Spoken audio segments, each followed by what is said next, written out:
anak gue gak pernah manggil gue papa loh. Karena gue belum layak dipanggil papa. Karena gue belum kasih kebahagiaan buat anak gue. Itu dia. Itu yang gue sedih. Kalau anak gue gak mau manggil gue papa, kenapa? Itu gue sedih. Hey kawan, apa kabar? Kembali lagi bersama Rira dan Moti. Kesepian kalian, obrolin aja.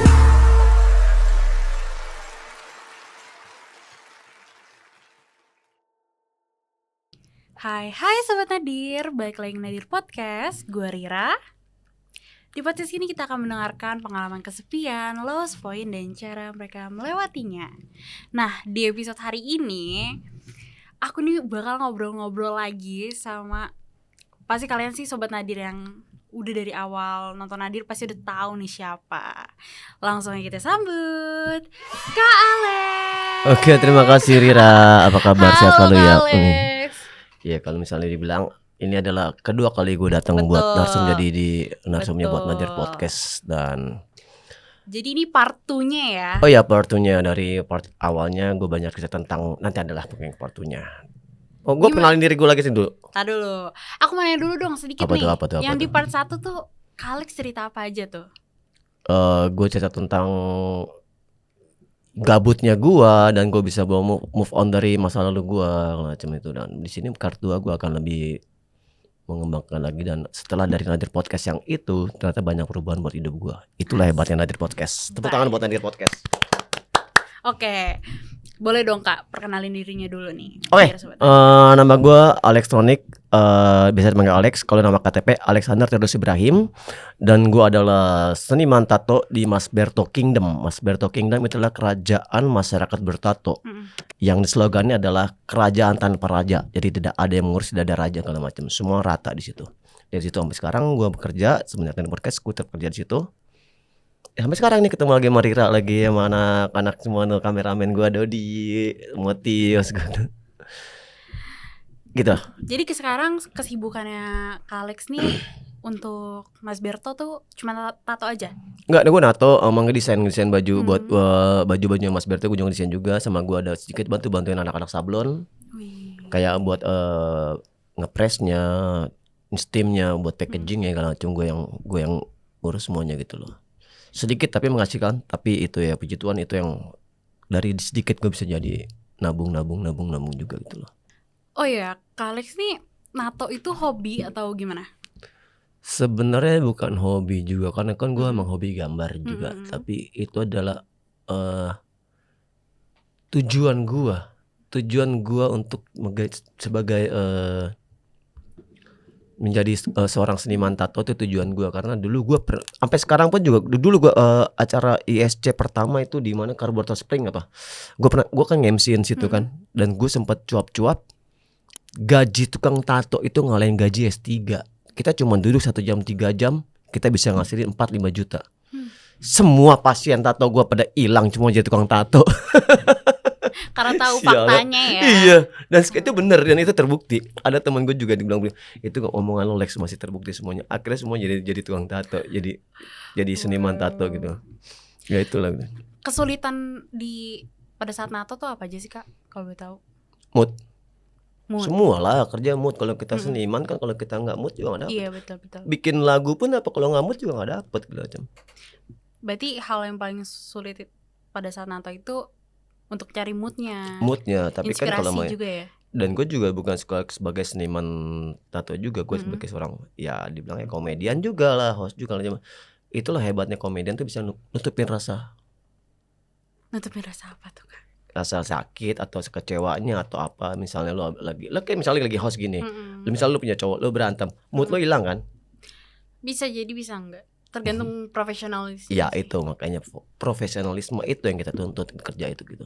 Betul. Selama lo nggak bisa nuntut, selama lo nggak bisa memahami dan mengontrol itu, ya buat apa gitu lah. Jadi orang profesionalisme itu gitu. Oke. Karena kita udah bahas perasaan nih, kita langsung ke topik utama kita gak sih? Apa itu? Iya pasti kesepian. Kesepian sih, ya puji Tuhan Bapa kami di surga ya, gue udah gak pernah ngerasain kesepian lagi. Kalau dulu gue semenjak dari Nadir Podcast itu, dan gue baca, gue ngelihat, nyimak dan memahami dari podcast keduanya anak gue, Timothy Armstrong itu yang bikin gue jatuh banget. Boleh di Gak usah nangis gue ya, jangan nangis sih. Kencana. Jangan nangis gue ya. Boleh diceritain nggak tuh kak? Perasaan apa yang kakak rasain?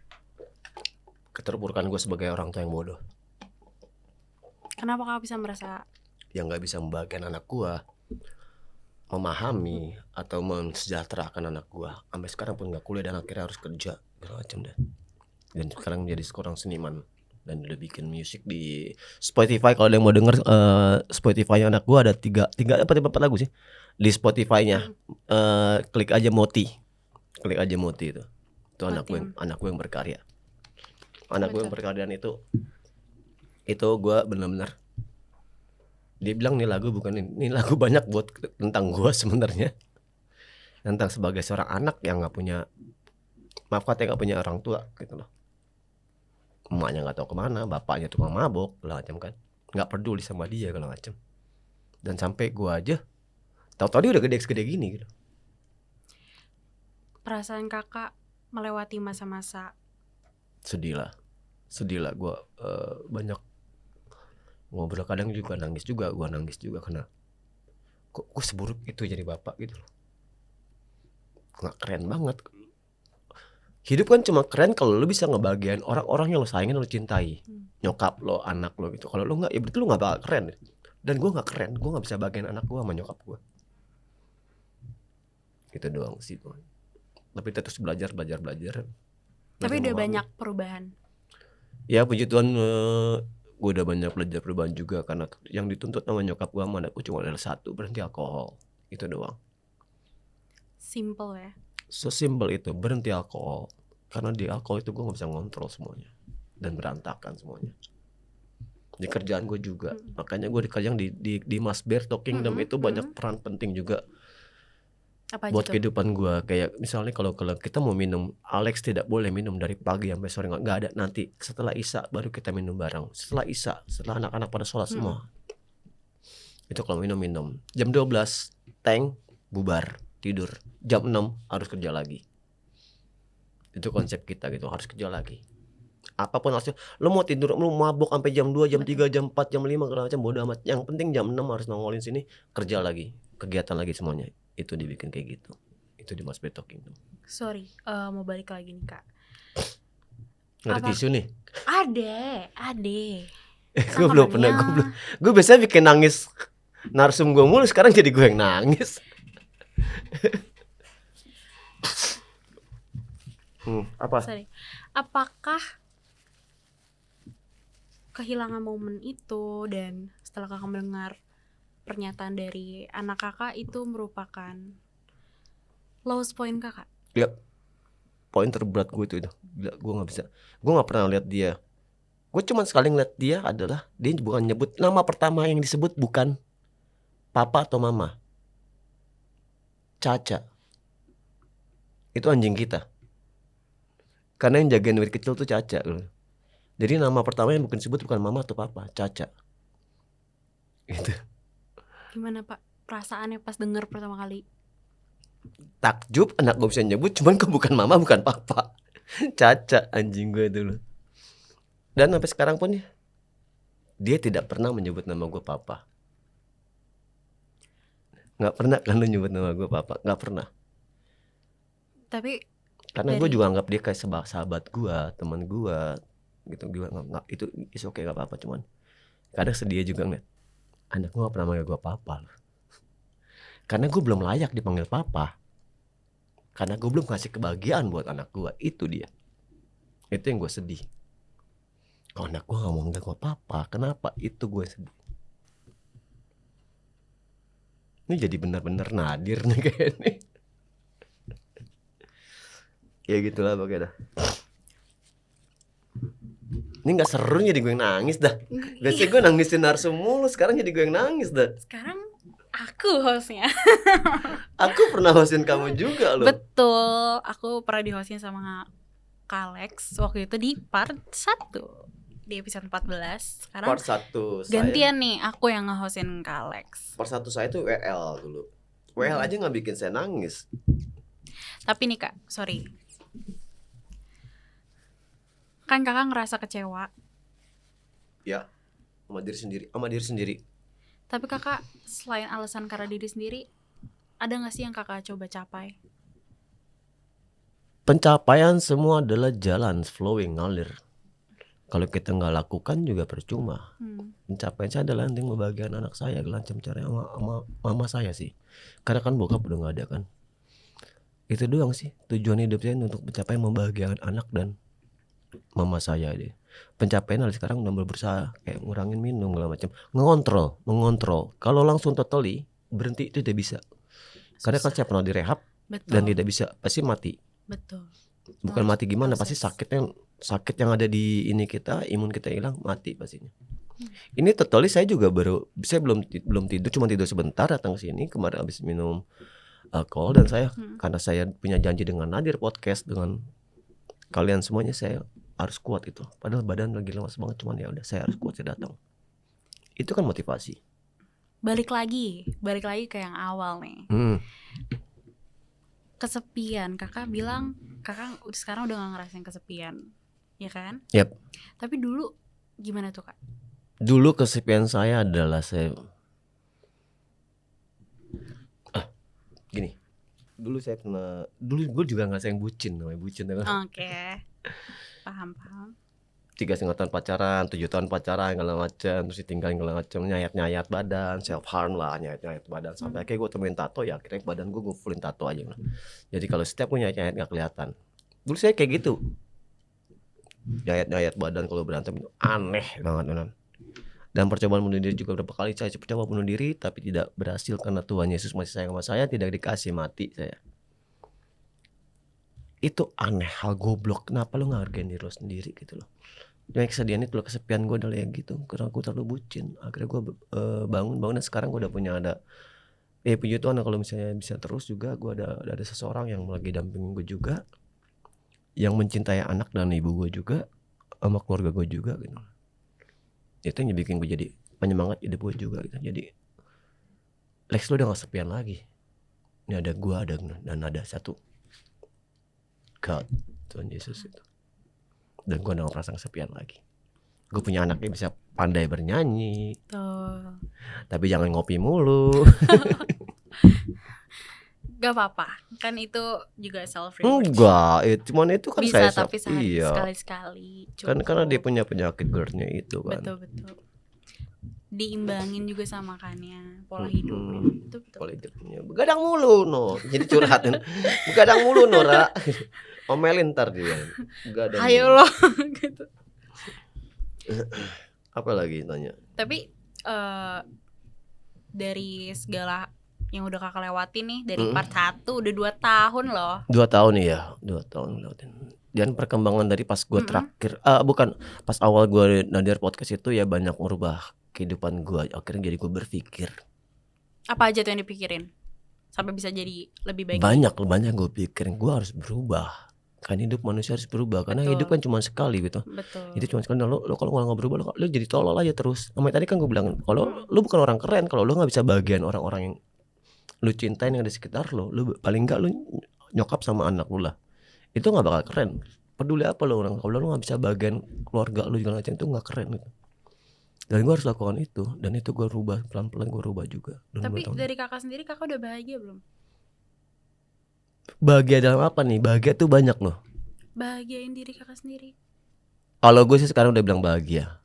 Gue udah punya hidup, gue lengkap. Yang belum cuma mati. Hidup gue lengkap. Gue punya anak, dan gue punya nyokap yang baik, dan gue punya keluarga yang baik, dan gue punya saudara-saudara yang baik. Semua teman-teman gue baik, sahabat-sahabat gue baik. Dan sekarang puji Tuhan gue punya cewek yang baik, dan ada anaknya juga, cewek juga di atas umur yang baik juga gitu. Lengkap udah. Dan gue gak butuh apa lagi. Yang gue butuh cuma sekarang caranya gue ngebahagiain mereka udah. Kira-kira kalau dari kakak sendiri, apa sih faktor yang bikin mereka belum bahagia? Gue belum bisa berhenti minum. Itu dong. Tololnya kebodohan. Makanya tadi kan kita ngobrol sama tante kan, mau makanya kita ngobrol kan. Sekedar hanya butuh sesimpel Kak itu. Alex nih, enggak minum alkohol aja. Yang lain Itu sudah dia gua sentuh yang lain. Dulu parah Ra, dulu mah. Dulu om tuh parah buset. Om lagi. Iya bener. Kakak. Ya lu kan bener. Ya dulu saya mah kayak gitu parah. Dulu kan mabok gila-gilaan, tapi sekarang udah enggak, udah kontrol. Cuman enggak alkoholnya terakhir pokoknya. Waktu kakak denger anak kakak di part 2, apa yang terlintas dalam pikiran kakak? Yang pertama gue nangis. Kenapa? Ya seburuk itu gue sebagai orang tua. Yang kedua gue nggak suka kalau dia suka. Kenapa pas syuting kali itu terus. Ada lu nonton lagi deh Kak. Itu lu pasti. Kenapa? Itu nggak tahu sih kakak itu. Itu apaan sih syuting nggak boleh gitu kali. Nggak boleh. Noise. Tapi it's okay Wan. Itu anak gua. Emang itu jauh anak gua dan gua cinta banget sama anak gua dah. Apapun bakal gua lakuin ya udah. Dan gua bakal lakuin, gua bakal berhenti semua. Dan dari selain sedih dan karena ada apa lagi? Pasti nggak mungkin satu kan dalam misalkan 1 jam itu. Pasti banyak yang Kak Alex pikirin. Ya perubahan. Gua harus bikin perubahan buat kebahagiaan anak gue lah. Gue udah gak nuntut gue bahagia, gue udah bahagia kok. Gue tinggal nuntut bahagia anak gue gimana gitu loh. Gue akan turutin itu dan gue janji ya Tim, gue bakal bikin lo bahagia. Di Nadir Podcast ya gue ngomong, gue bakal bikin bahagia. Eksklusif. Ya pokoknya hidup gue cuma buat dia menyokap gue udah. Itu gue serahin semuanya. Tapi gimana kerjaan kakak sekarang? Fine. Lagi nggak fine karena Why? lagi habis lebaran segala macam, kita sama sekali nggak punya pasien tato segala macam kan. Lagi bener-bener istirahat karena duitnya habis kali ya buat pada lebaran. Betul. Cuman ya kita tetap sabar nanti kan gue ada kerjaan desain juga, gue ngedesain gambar juga gitu. Sebenarnya rezeki kan udah diatur sama Tuhan ya. Jadi jangan pernah takut. Untuk kalau lo nggak punya rezeki jangan pernah takut. Yang lo takutin kalau Tuhan lo udah benci sama lo. Kayak kemarin Tuhan udah benci banget sama gue. Saya gue punya duit buat beli minum. Itu sama sekali di-cut sama Tuhan sama sekali. Di-cut. Enggak dikasih duit gue sama sekali. Gue tobat lagi, gue bilang Tuhan gue mau gini lagi, dikasih lagi. Betapa baiknya Tuhan Yesus. Ini bukan acara religi ya. Iya. Ini bukan acara religi ya. Bersyukur ya atas segala yang udah diberikan Iya, oleh Tuhan iya. di setiap hari kita juga. Ya gitulah. Setelah ini kakak mau ngapain aja nih? Mau ngapain lagi untuk kedepannya? Saya akan terus bekerja sebesar mungkin semangat saya, doa dan usaha itu untuk membahagiakan anak dan keluarga saya. Bekerja di Masberto Kingdom yang kalau dibilang tadi ada atau nomor 3 tuh mau sponsorin nggak, ada mau apa yang sponsorin kan? Ya Masberto Kingdom adalah masyarakat bertato dan saya sponsorin itu, saya punya baju banyak yang saya kerja di situ. Dari belakangan ini saya kerja di Masberto Kingdom itu, ini dibikin short aja nanti ya. Terima kasih di Bojongkulur Masberto Kingdom, orang yang anak-anak kita apalagi Bang Menges yang benar-benar mengajarkan saya untuk namanya kedisiplinan. Untuk bekerja, menabung dan untuk membahagiakan anak-anak gua, dan sampai sekarang pun yang gue lakukan adalah untuk membahagiakan anak dan nyokap gue. Dan gue puji Tuhan Bapak kami, insya Allah ya nanti kalau misalnya gue ada rezeki lebih, gue pengen ngajak nyokap gue ke Yerusalem. Amin. Mau balik lagi dong kak. Awalnya Dibalik lagi. Balik lagi. Itu yang awal. Kenapa kakak bisa jadi alkoholik? Bucin. Bukan bucin sih, awalnya dulu bucin, cuman ya gue kan sama sebenarnya kalau gue introvert. Terus? Dan gue memakai alkohol untuk supaya gue jadi Extrovert gitu. Iya. Dan gue kalau kena alkohol gue bisa ngobrol sama siapapun. Kalau nggak gue bener-bener kayak apa orang bilang kayak ayam sayur, nggak bisa ngobrol sama siapapun. Bener-bener diem. Bener-bener diem. Bener-bener nggak peduli sama lingkungan, sama gini. Bener-bener nggak peduli sama lingkungan. Dan gue bisa ngunci diri gue sendiri. Even gue di Masberto kan gue langsung bisa masuk kamar, gue kunci, udah gue gak peduli sama orang-orang lain gitu loh. Gak peduli, gue biarin aja orang. Terus Apa yang dirasain kakak saat lagi di bawah alkohol? Fun dan gue bisa mengekspresikan. Tapi kalau udah kemabukan ya hancur berantakan. Apalagi kalau di alkohol dengan plus dengan chemical. Mm-mm. Itu kelar gue. Gue pernah ngusir anak gue loh. Jam berapa kak? Jam 12 malam ya gue. Kemabukan gue usir dia loh. Dari Bintaro akhirnya dia pulang ke Jonggo. Gue usir dia. Dan besok pagi gue lupa. Bener-bener lupa. Bener-bener gak inget apa-apa Gak ya? inget. Tapi nyesel gak sih? Banget lah. Gila gimana sih gak nyesel? Ya pasti banget nyesel lah. Itu gue nangis. Gue bilang sama nyokap gue nangis. Ntar lu anak lu belum mau ditambah lu segala macem. Nangis lah. Lu mancing gue nangis. Enggak, Dari tadi mancing gue nangis mulu. bukan mau mancing nangis. Cuma maksud aku kayak dari situ kakak ngerasa gimana Bego banget. Orang tua yang bodoh makanya. Kok karakter gue jadi sebagai orang tua yang buruk sekali ya. Udah tahu mamanya juga nggak ada gitu. Ada tapi ada nggak ada gitu. Terus bapaknya begitu lagi gitu loh.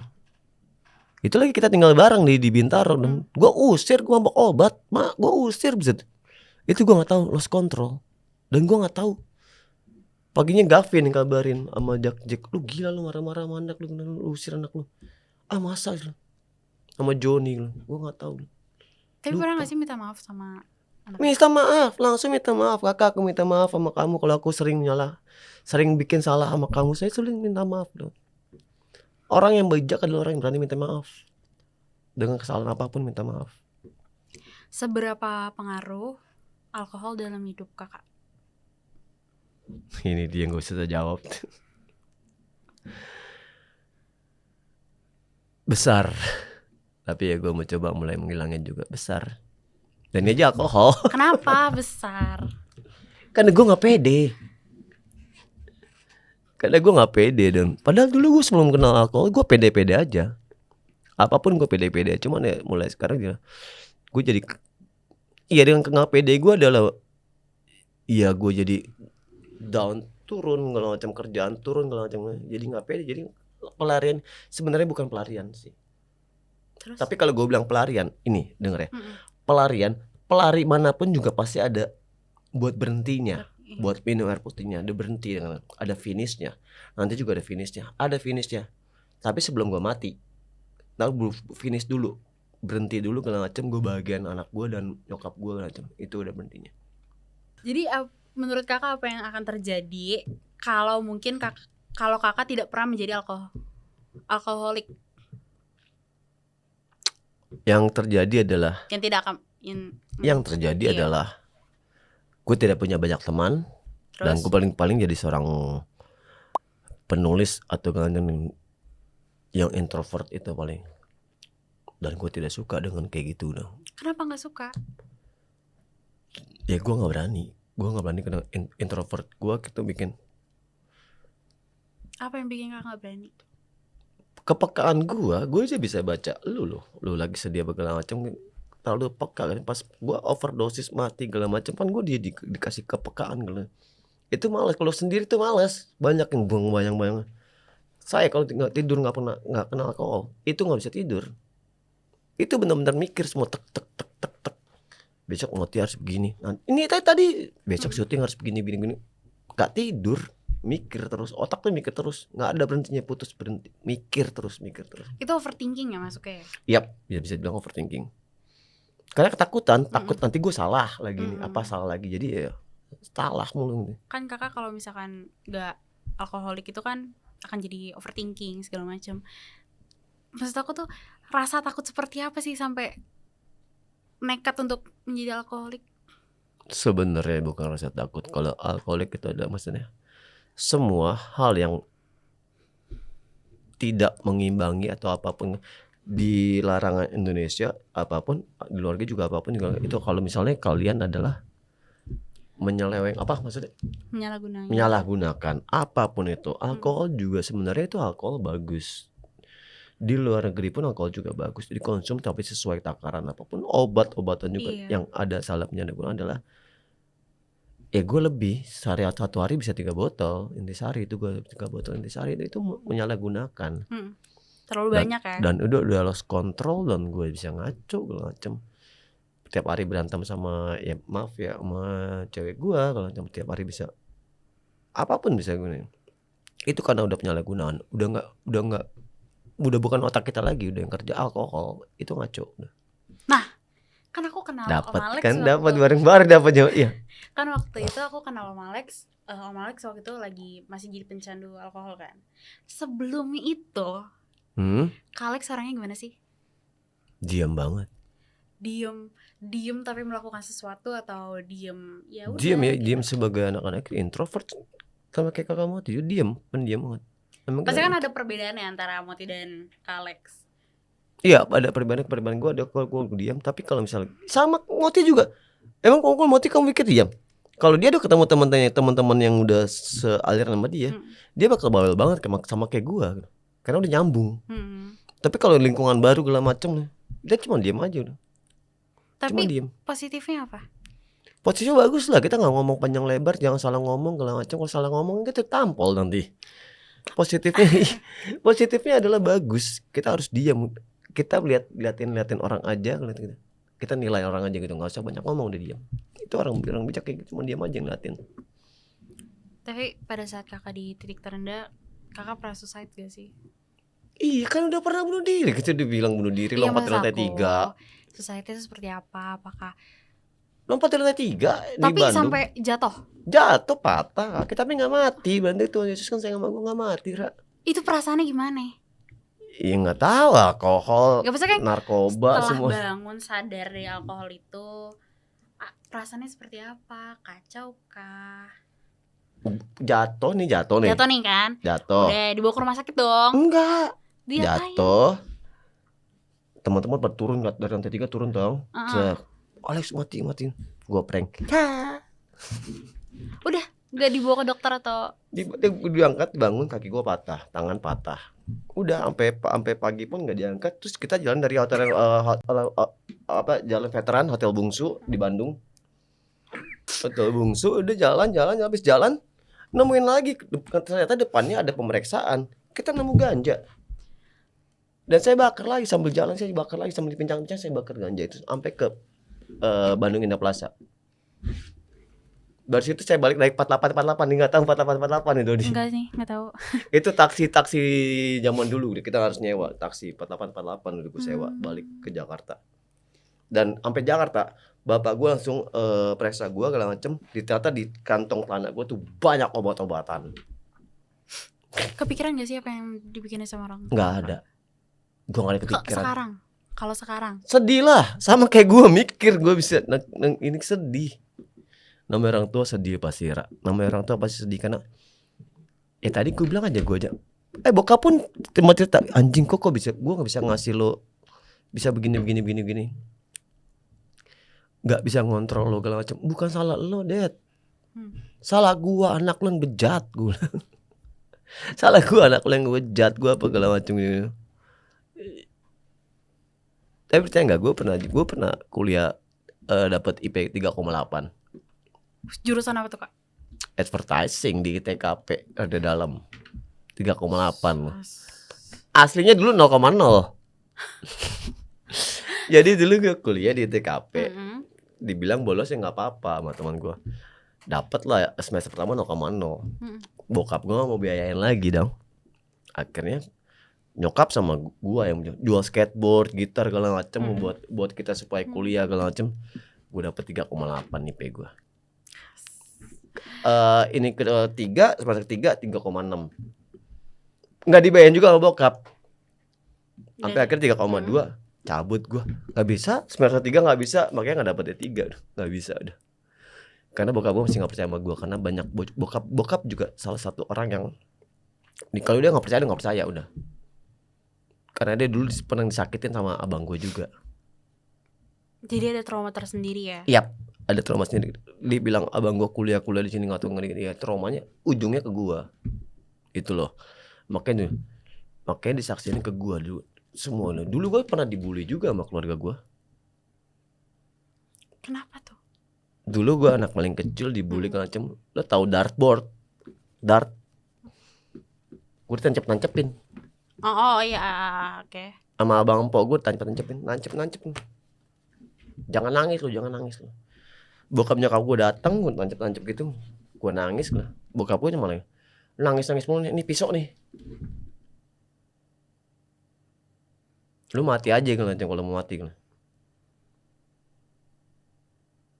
Perasaannya gimana kak? Waktu pada saat kakak di Ya gue nangis lah. Nyokap gue yang gendong gue, nyokap gue gendong gue nangis gue. Nanti gue buktiin kalau gue bisa jadi ini. Sekarang mereka tinggal sama gue semua. Gue tanggung jawab buat hidup mereka semuanya.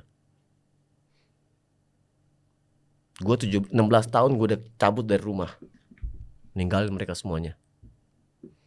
Gue buktiin gue bisa jadi orang.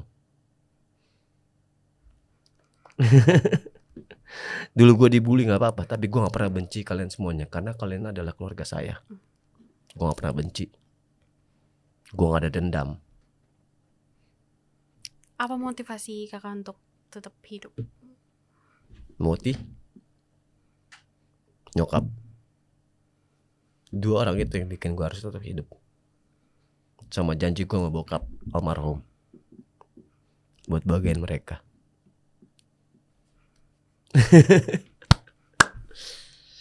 Udah jangan bikin gue nangis mulu. Lu mah bener-bener dah. Tapi gimana kak? Hubungan dengan keluarga Baik. seberapa baik? Baik gak sih kita kak? Ini kejujuran langsung live. Iya, gue harus langsung validasi dari orang yang langsung ya. Gue sering kabarin dia, cuman dia kan orang maaf ya, dia orang paling males kalau misalnya di chat atau segala macam. Dia pernah balas cuman emoticon segala macam. Kakak udah makan belum? Udah. Balasnya begini doang. Kalau nyokap sih panjang lebar kayak bikin cerpen. Kalau gue tiap bangun tidur pasti gue kabarin nyokap juga. Itu kalau nyokap dia kabarin kayak panjang lebar gitu. Kalau kakak Moti nih gue kabarin cuma emoticon, kalau enggak udah makan kok. Tadi gue nanya udah makan apa belum segala macam. Cuma gue gak boleh sesering itu ngabarin, karena gue ada prinsipnya. Kalau sering itu ntar jadi manja lagi. Gak boleh. Lu udah umur berapa gitu harus manja lagi. Jangan manja lagi. Kalau nyokap gue dari pagi gue, kenapa gue bersih ya?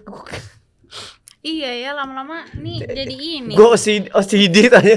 Gue OCD, gue rapiin loh. Gue OCD soalnya. Masalah ini Iya. udah ini ya Pak, jangan Pak. Oh iya. Emang harus di sini Pak. Mohon maaf Pak. Iya, jadi gue kayak gitu. Jadi gue nggak boleh terus kabarin Moti gitu. Jadi Ada sekedar sometimes, aja. iya ada sometimes lu harusnya ngabarin gue juga, Tim. Papa udah makan belum? Tapi dia berapa? Kan gue bilang dia tidak pernah nyebut gue papa.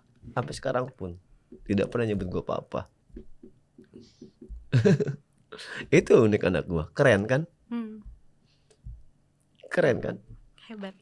Seberapa besar dampak kakak sebagai alkoholik kepada anak atau keluarga mungkin? Besar banget. Gue pernah injek almarhum bokap gue leher batangnya di depan anak gue, anak gue main nangis. Nyokap gue teriak-teriak. Itu gue lagi mabok banget dan gue lagi di mohak. Bokap gue mikir gue masih kayak anak kecil, mau dikeramasin. Nggak bisa lah. Gue omelin, ya maaf ya, gue dorong jatuh, lak-lakannya gue injek lehernya, gue injek. Gue bilang, gue matiin lo. Moti ngeliat langsung sampai dia trauma lo. Sampai sekarang dia trauma. Gue injek mati lo. Udah yang gini. Terus juga ada dorongan dari nyokap juga kan, banyak. Mama juga banyak suka unek-unek. Ya keluar semuanya, pecah semua, hari itu pecah semua. Unek-unek yang selama ini dipendam sama Kak Alex ya?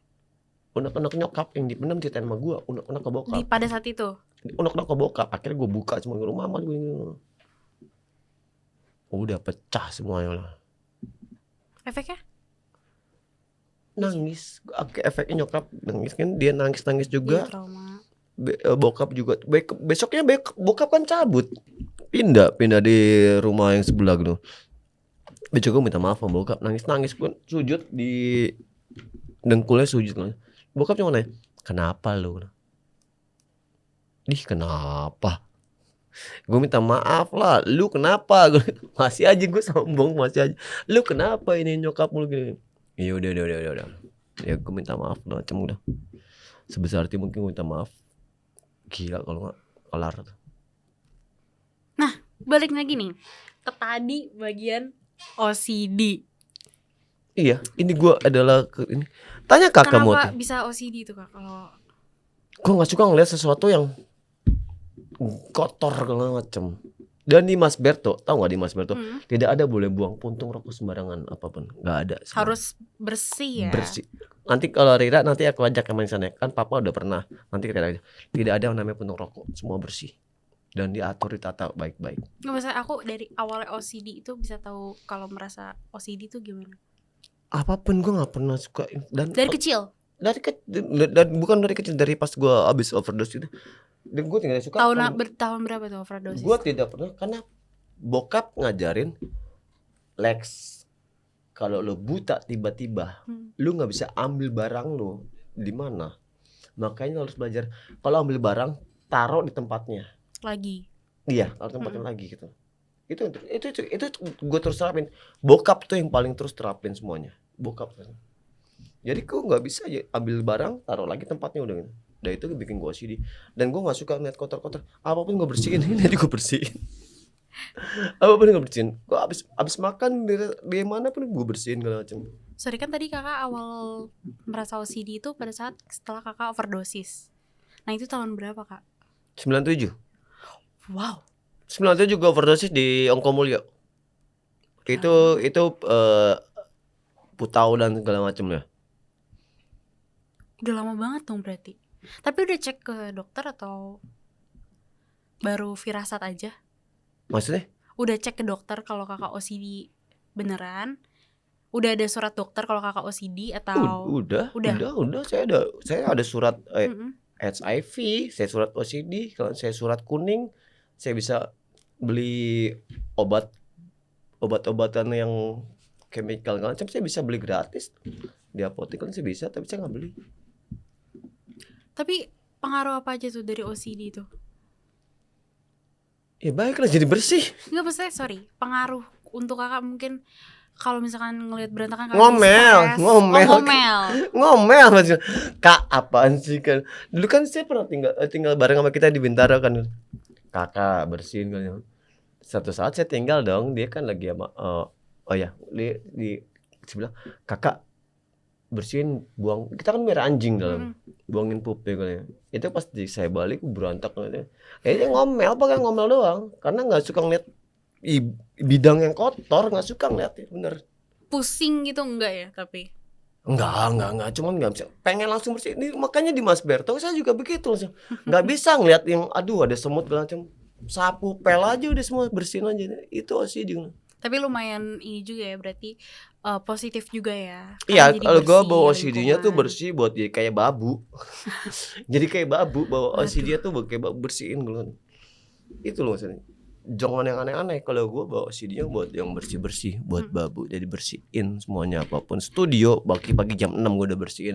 Sapu pakai kemoceng semuanya, sampai dalam-dalam semua gue bersihin ya. Itu loh. Ya, karena kan OCD sendiri setahu aku macam-macam ya. Ada yang OCD bersih, justru ada yang suka lebih kotor juga. Gue OCD bersih karena ya gue punya alergi debu. Oh, Gue ada iya. sinus sama polip. Oke, iya sih, wajar sih. Makanya gue tidak suka ada debu segala macam. Betul. Itu langsung gue debu segala macam. Jadi paling geli lah ya jadinya. benci debu segala macam. Sakit soalnya sih emang. Gak berhenti bersihin dan segala macamnya. Wajar. By the way, aku lihat dari outfit kakak nih kayaknya outfit spesial ya. Kenapa outfit spesial sih? Kayak anak punk gak sih? Ya aku kan Emang wow, sampai ada tatonya loh guys. Boleh tunjukin? ini saya di penjara, awal di penjara segala macam, saya udah nato ini punk. Karena dia totalitas saya hidup di punk. Itu kebebasan. Awalnya gimana tuh bisa? Itu kebebasan buat gua nemuin punk itu ya, kebebasan untuk apapun gitu. Gak ada yang larang. Tapi do it yourself, itu be yourself, itu juga lo harus punya tanggung jawab. Bukan sembarangan. Makanya gue suka paling kesel kalau ngeliat anak-anak punk jalanan yang gak jelas, yang gak tahu apa itu punk macam. Kalau aku nggak tahu nih, Ini jujur aku gak tahu pang itu apa. Hmm. Boleh gak sih jelasin pang itu apa? Eh, Singkat aja. Oke. Punk adalah filosofi untuk membebaskan dan memperjuangkan apapun hak kita. Punk itu rebel. Makanya kakak mau tinggal bilang tulis rebel tuh, rebel. Rebel itu punk gitu. Tapi kita punya tanggung jawab untuk membela kita tuh nggak salah gitu loh.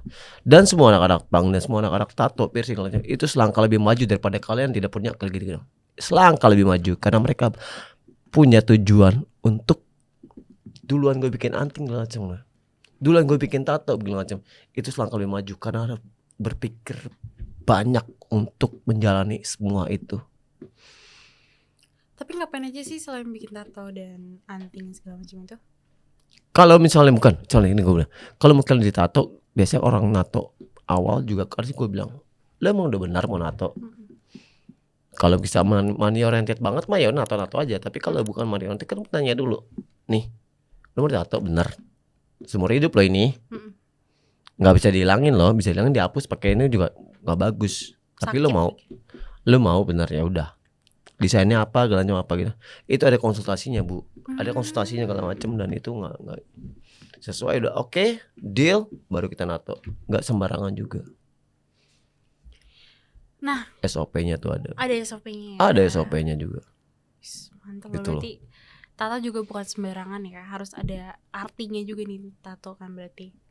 Semua tato ada filosofinya juga. Harus dilakukan. Makanya kalau cuma nato, kalau zaman dulu kita nato asal-asalan lah. Kalau sekarang tato udah keren-keren. Dan Betul. tato itu adalah seni, maaf ya saya bilang. Jadi promosinya, tato adalah seni lukis tingkat tinggi di dunia. Seni lukis tingkat tinggi di dunia. Makanya mahal sekali itu. Balik lagi ke punk nih.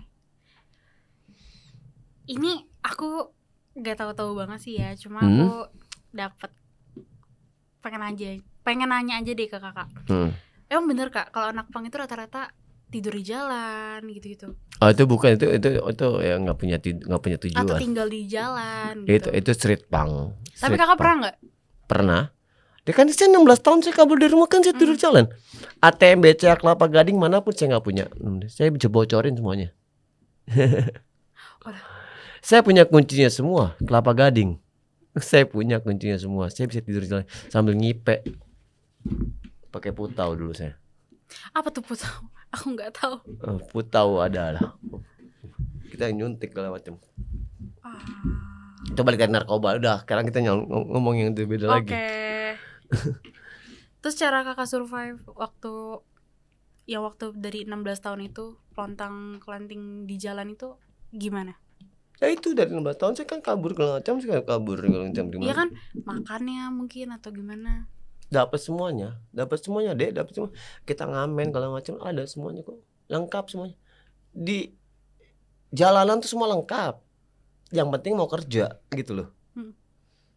Ngamen segala macam. Banyak ya? Kamu tahu gaji pengamen sekarang berapa? Gak tahu sih. Sehari 200.000 kali 30 hari berapa? Oh, iya. Gede juga ya berarti. Gede. Itu loh. Maka jangan ngejeling pengamen 200.000 paling dikit itu 200.000 kali 30 hari 6 juta. Keren kan?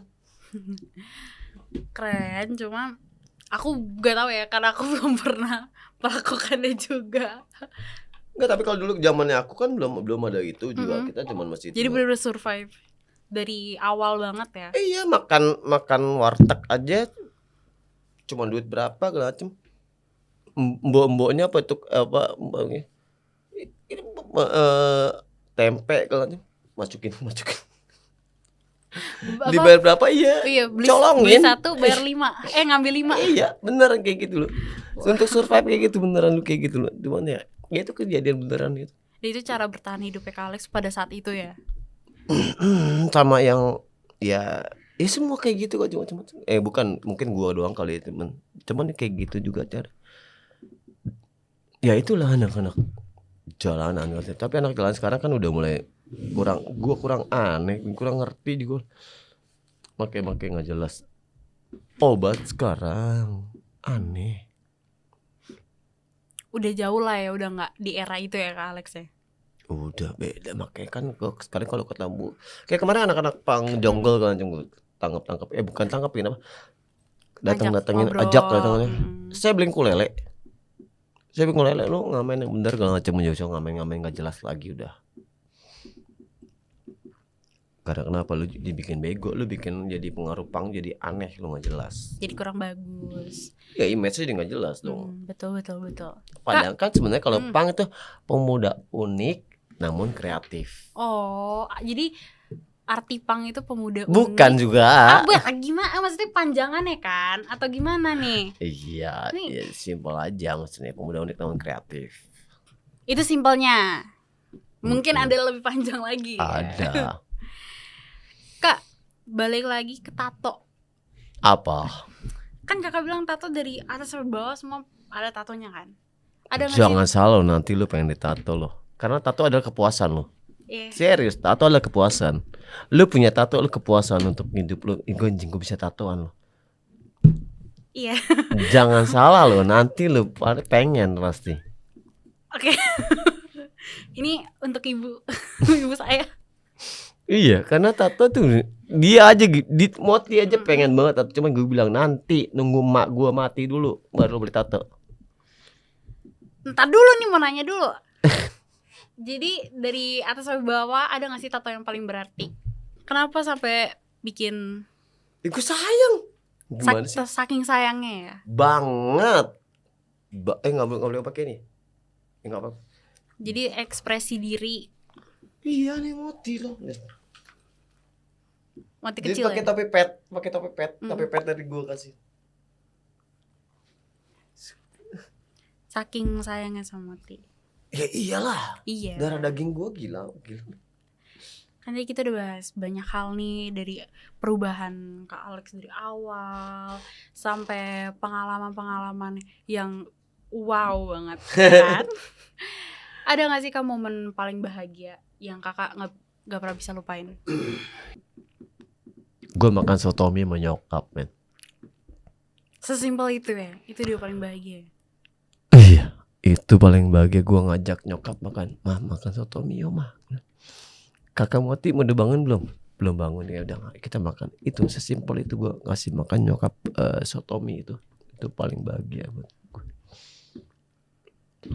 Itulah momen paling bahagia gue, ya itu ngasih nyokap makan sotomi bareng berdua. Momen yang sampai sekarang bisa dilupain mungkin? Yang bisa lupain adalah bokap gue mati, gue di kandang babi. Hah? Jadi bokap gue meninggal di Bali. Gue nangis di kandang babi. Kenapa di kandang? Kan gue di Timika. Gue nggak bisa datang. Gue beli tiket segala macam ditolak semuanya dan nggak bisa berangkat. Lu tahu misalnya kandang babi nih, bener-bener. Lu tahu babinya tangannya begini. Oh my God. Demi Tuhan, apakah disuruh babinya bilang seolah-olah bilang santai Alex ya, santai ya, bapak lo udah aman. Babi yang, tapi gue nangis loh. Dan gue nggak bisa kesana. Karena nggak bisa kesana. Nggak bisa, di lockdown. Oh iya, Covid lockdown, nggak Iya. bisa. Gue udah beli tiket kelanjutnya nggak bisa. Akhirnya makanya bokap gue bakar kan ya. Bakar terus bubuknya itu dibuang gitu. Enggak lah, dibuang ke laut. Ya udah itu. Kak, ada gak sih teman atau mungkin siapa yang kakak hubungin pada saat kakak mungkin lagi sedih atau butuh teman curhat? Cewek gue. Ada gak yang mau disampaikan buat dia? Nggak perlu juga sih. Karena setiap hari disampaikan atau gimana? Kalau misalnya gue bilang tempat bernaung gue adalah cuma Timothy Armstrong. Karena anak gue, walaupun dia tidak balas apapun, sekali gue udah bikin WhatsApp sama dia, gue udah seneng. Dia dijawab udah seneng banget. Gue tidak perlu omongan dari orang lain segala macam. Karena gue cuma sayang sama Timothy Armstrong. Itu dia. Apa tuh yang mau disampaikan buat Timothy Armstrong? Keep cool, keren. Terus berkarya ya Tim ya. Jangan pernah takut, jangan pernah malu kalau punya bapak alkoholik kayak gini. Lu keren. Ya. Itu aja. Harapan Kak Alex untuk kedepannya? Jadi lebih baik. Ya semua kayak gitu. Ini pertanyaan bodoh. Iya, dengan cara. Oh ya, dengan cara ya saya melakukan nanti nggak harus ada pembuktian dong. Ada pembuktian tiap hari kita ngobrol di podcast. Pembuktiannya kan nanti kita kan. Iya, nanti Pasti ada kita ngobrol-ngobrol part 3. lagi ya kan. Kita belum tahu nih ntar Nggak ada usah. ngobrol-ngobrol lagi apa enggak. Nggak usah. Kita tunggu pembuktiannya. Asik. Ponakan gue paling cantik dan keren ini. Rira. Ada yang mau dipromosin gak nih? Masberto Kingdom adalah kerajaan masyarakat bertato. Ini benar masuk. Kerajaan masyarakat bertato dan tidak ada. Slogan kita adalah kerajaan tanpa raja. Dan kita bekerja di situ.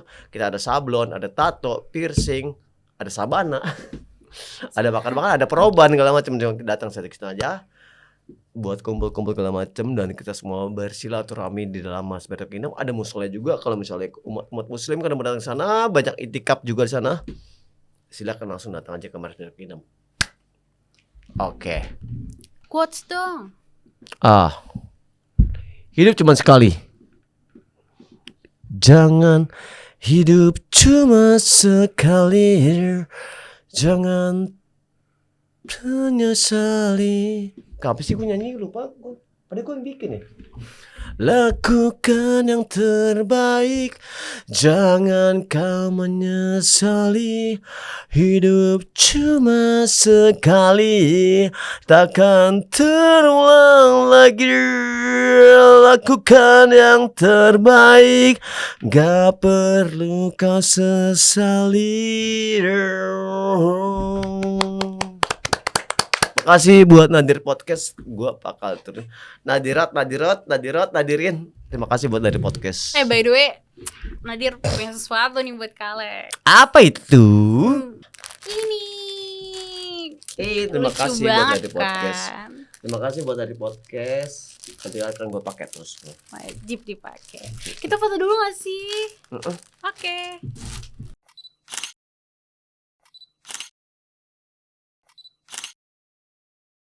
Terima kasih ya Kak Alex sudah ngeluangin waktunya untuk bercerita, ngobrol-ngobrol nih bareng aku.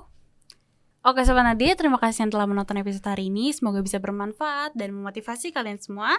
Gue Rira, jangan lupa like, comment, and subscribe. Dan jangan lupa nyalain lonceng biar gak ketinggalan episode selanjutnya. See you!